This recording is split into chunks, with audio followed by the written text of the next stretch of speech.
Hello friends, welcome to this video. So in the previous video, we saw the chart design tab and how to use the various options in the chart design tab. Now in this video, I'll be focusing on the format tab.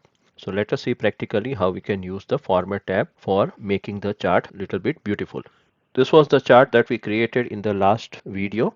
So we shifted that chart into another sheet which is known as new clustered column chart. So let me go back to the clustered column chart sheet, and now here this is my table. So let us recreate again that clustered column chart.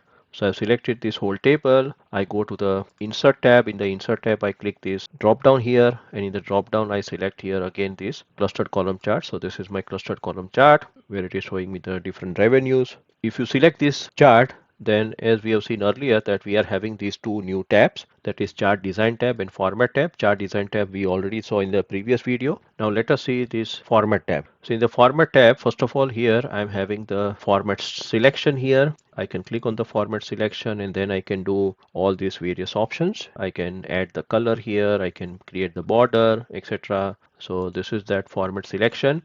Then here it says reset to match style. Clear the custom formatting of the selected chart back to the overall visual style applied to the chart. This ensures the selected chart elements matches the overall theme of the document. Now currently this will not use it. Then we are having here the shapes. If we want to insert some shapes here, that we can do it. Now here we are having the shape style. So we can add here some color, some shape outline, shape effect. Then these are the word style here. Then this is the alternate text. And then we are having here the alignment. So I can align the chart to the left, right, center. Normally this is more used when you are creating a dashboard. The dashboard is having the different kind of visualization. So in that case, you can align these different kind of charts here. So these are the options that we have here.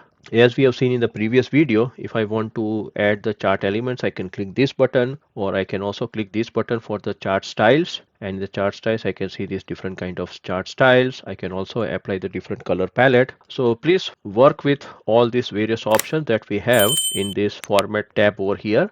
If we are having, let's say, some 3 4 different kind of chart, if you want to bring forward one particular chart, or if you want to send backward any particular chart, so that also we can do it over here. Now you can see that the alignment is ready here. So these are the various options. We can also go for the different kind of this element. You can see that when I'm putting my pointer here, I can see the different word art that we can see. Please play with all these options here. Now in the next video, I'll be focusing on the clustered bar chart.